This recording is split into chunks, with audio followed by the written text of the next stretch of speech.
Hello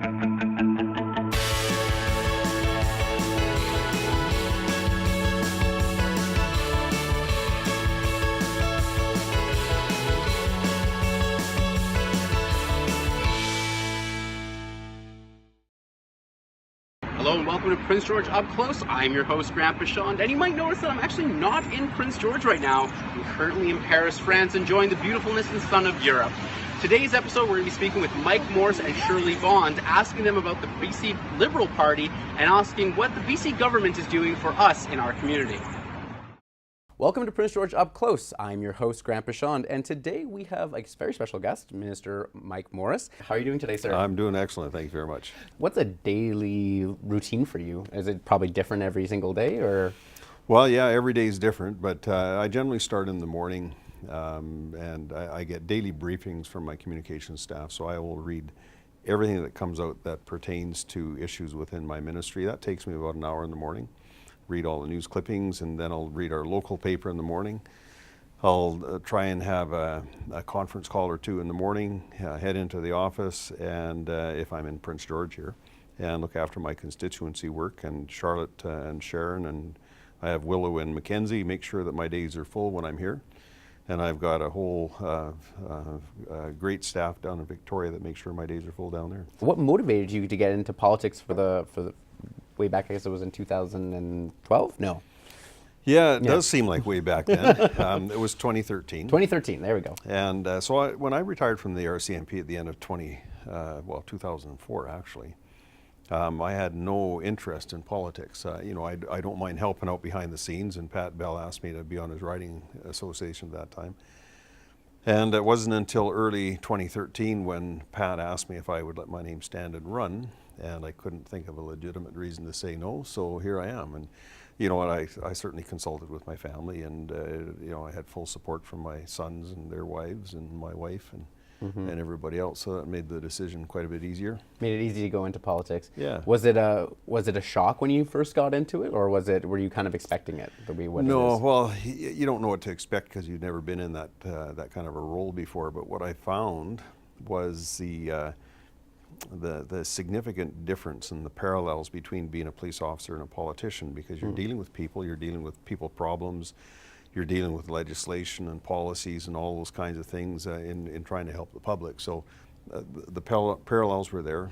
I already had skin an inch thick from 32 years of being a policeman, so the issues that you get into politically, for every person that agrees with you, there's 1,000 that don't out there somewhere. So yeah, and you hear from them more than you hear the folks that agree with you. Totally. And was there an issue in particular that when you got into it said, I really want to push this, or I really want to represent this in legislation? Yeah, I guess the driving factor for me was my grandkids. I got 5 of them. And I want to do everything I can to make sure that the world for them is as exciting and interesting and full of opportunity as it was for me. I went to school throughout the entire 60s, and when I graduated, I got a job within 5 minutes after I graduated, and I've never been without work, and the opportunities were there. We've gone through a bit of a low time in Canada and North America with some of the economic dips that we see. BC's been quite fortunate this last number of years now, but I just want to make sure those opportunities are there. I want to make sure that we aren't in debt so that my grandkids are paying for the luxuries that we get today, and I don't want to see that happen. So that was probably my main motivator. Okay. One of the areas I really wanted to talk to you about is looking at, so in your role as a minister, you're probably dealing a lot with this fentanyl crisis that's going on.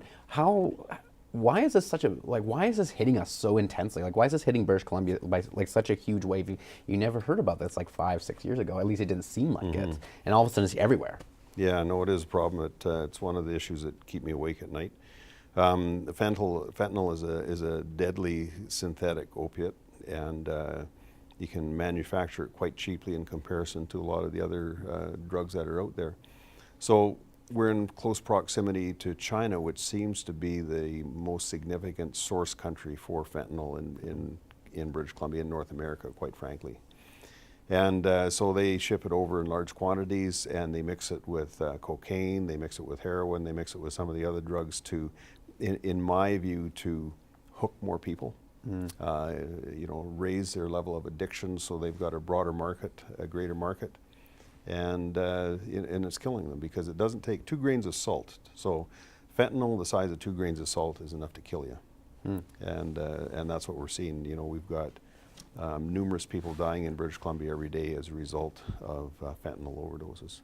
So what's being done to kind of combat that? I know that naloxone's out there, but is that the primarily force to kind of mitigate the overdoses that are going on? Yeah, so naloxone is one thing that the police and first responders carry to administer to anybody that's suffering an overdose from fentanyl or any of the opiates, quite frankly, because it brings people back from that. So that's just a Band-Aid measure to try and keep people from dying, which is one of the main sources. The RCMP are working with the Public Safety Agency in China. Right now they've got some high-level discussions going on there to try and identify the sources over in China and shut them down. The Canadian government is in high-level diplomatic discussions with China to make a lot of these things illegal so that they can nip it in the bud over in China before it even gets into the system. Those things are ongoing. The Canadian Border Services Agency works hand in hand with the police forces in Canada and British Columbia. They're identifying fentanyl as it comes in and make controlled deliveries and hopefully nail down some of the traffickers there. So, you know, there's a number of things that are going on. I just did a news release or a news media event in Victoria here a couple of weeks ago where we seized enough fentanyl that would have provided 225,000 overdoses. Wow. If it had managed to get out on the street. Wow. So the fentanyl, it was probably about 1.4 kilograms. And there was 6,000 or 8,000 doses of heroin that were already prepackaged, that were already laced with fentanyl. Wow. There was a bunch of cocaine, crack cocaine, crystal meth, a number of drugs in there, probably about a $1.5 million seizure. What does a seizure like that do? You hear in movies and media that like that you take that off the street and more floods in and it's kind of like a constant pipe. But is that really the case, or does taking that much off the street really have a huge impact on? It's got a significant impact, but like you said, right behind it, there's a big push of more stuff coming in, and the crooks and the lowlifes that do that kind of thing will just become more diabolical and find different and more secretive ways of bringing it into the country.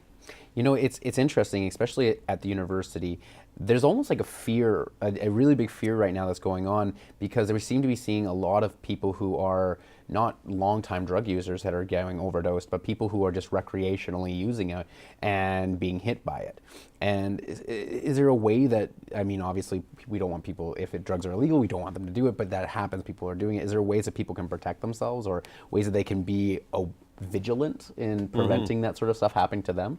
Yeah, you know, the term recreational drug use, I really don't like that term, because there's to me, recreation is when you're out fishing and you're going for a golf game or something like that, and somebody that will go and snort a couple lines of cocaine on a weekend and call it recreational drug use is mindless in my view. The dangers around that are significant. Now that we've added fentanyl to the package, these guys are playing Russian roulette. You know, every time they snort a line of coke or however they're going to take it, if it's laced with fentanyl, they have a very significant chance of dying. Is it also being laced in like marijuana and drugs like that? I've heard reports of it being laced in marijuana. I haven't seen the lab results come back from that yet, but we got to keep in mind that fentanyl is a powder. You know, it looks like a bag of icing sugar, and you can sprinkle it over anything you want and mix it with anything you want. So I think the word out there should be just be cautious of any illicit drug that you take that could have fentanyl in it. One area that I know that I've been very interested in is education, and looking at where we have student loans and student debt. Where does the British Columbian government come in when it comes to student loans and the conversation that's about like high education fees, tuition rates, and increases and things like that? Is there a ceiling that we hit at a certain point where the government starts putting more funding in to kind of offset the raises in tuition? Well, nothing's for free in this world, and you know, education already costs a significant amount of money for taxpayers. K to 12 is getting some world-class results, as we've recently seen in the media. We're putting more and more money into K to 12 education than we ever have before, and of course there's special needs, and there's a number of other factors that come into play there. Post-secondary education as well, I think is well covered by government at this particular time. Yeah, it does cost you a couple bucks to go to university. It always has. It cost money to go to university and college when I was a young fella. Proportionally, I've never stopped to figure that out, whether proportionally it's the same. I kind of think I paid more back when I was a young fellow than folks do nowadays as well, just with all the different programs that are in place. So where that happy medium is, I don't know. As soon as we can't get anybody to go to university, maybe we got to throw some more money into the pot there. But our universities, particularly in the Lower Mainland, are full. And they're always looking for more spaces. So it's more of an opportunity then to kind of reduce there and kind of give more opportunities to reduce the amount of debt that the province is carrying in terms of education. Well, the province doesn't carry any debt with respect to education unless we build a new school or a new university or a new hospital. So our debt, we're going to be reducing our operating debt for the first time in decades here within the next 2 to 3 years. And but our capital debt, our building debt, is going to be there. But we still have one of the lowest debt to GDP ratios of any jurisdiction in Canada. So we'll see how that goes. But you know, one of the fundamental beliefs I have is no involvement, no commitment. So if a student has got some skin in the game, I think you're going to see them pay attention a little bit more in class. It's not a given, it's not a freebie, and if they're investing in their future to some extent, I think we get a better product out at the other end. Well, Mr. Morris, I greatly appreciate you coming on the show today and talking with us. I know you're quite a busy man, so this was awesome to have you here. My pleasure. Thanks very much. So a question to start off, you've been in politics a long time. People who have lived in Prince George for a long time would know you and have heard about you. How has it been going? How have you been doing this year, and what's it like so far? Well, I've been very lucky to be elected for more than 2 decades. I have spent time as a locally elected school trustee and worked my way to be the chair of the school board, and then decided to basically take the plunge and try politics at the provincial level. So it's always an honor. I still have not lost that sense of gratitude, and I really am very humble by the faith that people put in a person when they elect them. So some great portfolios in the government. I've loved the roles that I've had. Hard work, lots of travel when you live in the north. I mean, basically I commute to work. And I work here, but I work in Victoria and Vancouver and across the province and country. So lots of travel, lots of challenges, but a lot of rewards as well. One of the things that I've heard a lot when we talk about you in the community is the long time you've been there, but also like what it's like to be a woman in politics, right? Did you find it challenging when you first started? Or did you find it or easy? What was the environment like when you first began? Well, I think that there's still challenges today. And I'm a person who believes in the best person for the job. But I do think that having women at decision-making tables is absolutely critical. They bring a different perspective. It's not better, it's not, it's just different. And so as I see things like a federal cabinet that has gender equity, that's important to me. It's important to me based on your skill set, not simply because you're a woman or a man. I think some of the biggest challenges, the combative nature of the work that we do. You know, sitting through question period isn't for the faint of heart, I can tell you. And I must admit, I'm after all these years, I'm more comfortable, but I still, don't relish question period every day. So I think for me, I try to spend a lot of time mentoring young women, making sure that they see politics as an option.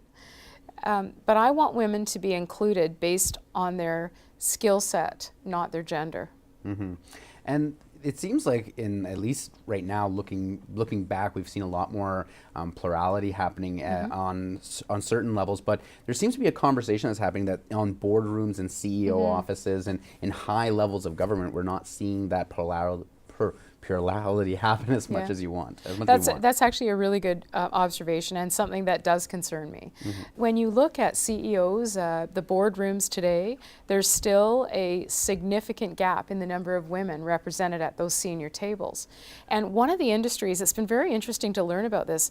One would assume that in the tech industry, for example, you'd see a fairly good representation of women in technology, for example. I was surprised to learn that there are far fewer women in the tech sector than there should be. So, those are the kinds of things that we need to consciously work at, encouraging women to run, encouraging women to get engaged in sometimes non-traditional work. When I go to visit trades training programs, for example, I was at one just recently, 3 women in a class of 16. Wow. So, there's still some places where we need to see more women. And I think those of us who are in leadership roles, whether it's in our company or our province or our city, we have a responsibility to walk alongside those women and encourage them to get engaged. And support them with the risks that they're going to be taking. Yeah, and support is a really important thing. I started an initiative working with some women in the trade union movement, and in fact they were with the IBEW, and one of the things they said to me was, even if you start a trade, for example, what happens when you're at work can make it very difficult to want to stay there. So I helped support a mentoring program, for example, which was designed to, once you get women in the trades, for example, let's make sure we support them, that they have colleagues that they can align with, because the workplace can be a pretty difficult place for women, depending upon the nature of their work. In my personal experience, there's those awkward moments when you're having a meeting as a minister. You have a male chief of staff, and everyone in the room thinks he's the minister, and you're the staff person, and we still experience that as Really? women in politics. Yeah, now it's a lot more amusing than it was at the beginning, but it's still something that we need to work on. It's interesting that you talk about trade unions and the environment, because I remember I was having a conversation with a friend of mine who's looking to get into the trades, and she said that one of the hardest things that she found is getting an apprenticeship and getting an opportunity to get an actual foot in the door, and then once I got the apprenticeship, the environment itself. So what do you say to women and girls who want to get into trades, but they're having a hard time getting the apprenticeships, or they're facing a level of sexism that's in the workplace that is very, not more common in trades, but it's there. It's still very real. And so a couple of things. I mean, first of all, making sure we have employers willing to take on apprentices is a very critical issue for us. And we're looking at ways through tax incentives, a variety of ways to support employers, making it easier for them to take on apprentices, because without them, the program doesn't exist. So you're right, we need to be expanding opportunities, supporting employers, and making sure that it's easier for them to take on an apprentice. We believe that apprenticeship is an absolutely exceptional way for people to gain a lifelong skill set, and they're likely going to be employed without much difficulty for their working lives. We've worked to try to find ways to support women in the trades. We have specific programs to encourage women in the trades. We've put public policy in place. One of the things I brought to the legislature was the fact that if you're spending public money building buildings, you should actually be required to have apprentices on your project. So we're growing the number of apprentices, both through public policy and through, I hope, an educational program that says it's a great option for you. And then for women in particular, looking at very strategic mentoring programs, support opportunities, giving them, we have, as I said, a fantastic Women in Trades program which reaches out to women. But I think we have to start earlier. I think we start often in high school, grade 10 and 11, and we're saying, what do you want your career path to be? We need kids to be exploring the trades and all of the options they have when they're in grade 5 or 4. And so some of the changes we've put in place are looking at exploring and discovering opportunities, particularly in the skilled trades, as early as grade 5. And I think when girls see themselves, in those early years, in those roles, I think we're hopefully going to see some change in the culture. One of the questions I have, and one that's been I've been asked to ask you, so would you ever run for leader of the party if it ever came up? If that opportunity ever presented itself, would you ever jump on that board? I know a lot of people would think that a lot when they think of you. Yeah. Well, I've been incredibly lucky to have the support of the people of this part of the province for a long time in my life. I've been asked to run federally. I've been asked when our party leadership was changing. People asked me if I would consider it, and the honest answer to that is it's not something I would pursue.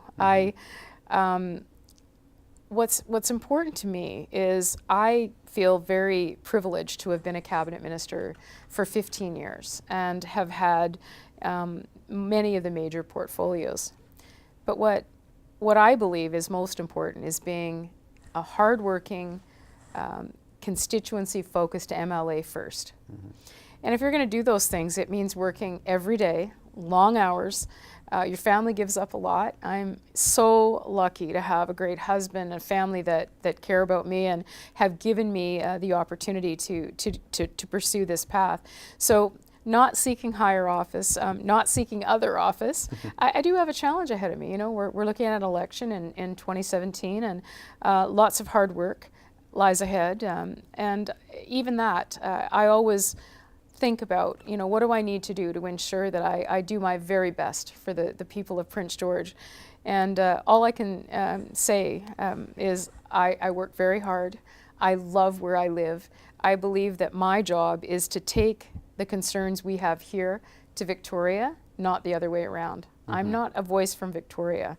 My job is to be the best MLA I can be. So as interesting it is when people ask if you're going to consider other roles, I want to live here in Prince George with my family. I want to serve the people of Prince George, and I hope that I can, at least as a legacy, that people will see me as somebody who worked hard and did her best on behalf of the people of this riding. Any advice you would give to any future politicians, anybody who's kind of thinking about becoming one down the road, about elections and how to deal with them? Well, I think what I want to do is perhaps let people know that while it's hard work, and especially where we live, I can't even imagine doing the travel to Ottawa, for example. It's tough enough. I fly over 100 times a year just back and forth to work. But imagine the possibilities. When I think about some of the jobs that I've been given to do, things related to the Cancer Centre, for example. That was one of the projects I worked so hard on. The Northern Medical Program. That was my first job in government, was delivering the Northern Medical Program for Northern BC. And I think, if people want to think about a career in politics, think about the possibilities, the opportunity to shape policy. If you're passionate about something, it's a way to make a difference. And I always encourage people, even think about the important role that school trustees and locally elected councillors play. It's an incredibly hard job, but it's also so rewarding. And so I hope that people will see that you can balance a very busy life, and that there are some good days, there's some not so good days, but in the overall balance, it is just a privilege when people put their faith in you. And I know this, one of the things that drives me to work so hard is I just want my constituents to believe that they're my number one concern. So I think it's a matter of, it's pretty risky at times putting your name on the ballot. I remember how I felt the first time I saw my name on a ballot. It was quite a nervous feeling, but it's worth it. It really is an incredible privilege to serve people in this way, and I would certainly encourage people, if they're interested, they can either come and talk to me, or they, happy to have that chat. Excellent. Well, thank you, Mr. Bond. I appreciate you coming on the show. This has been a great conversation. Thank you very much. Well, thank you as well. No worries. My thanks to Mike Morris and Shirley Bond. Let me know who you want to see on the show by tweeting me at Grant Bachand. Until next time, from Paris, France, thanks for watching.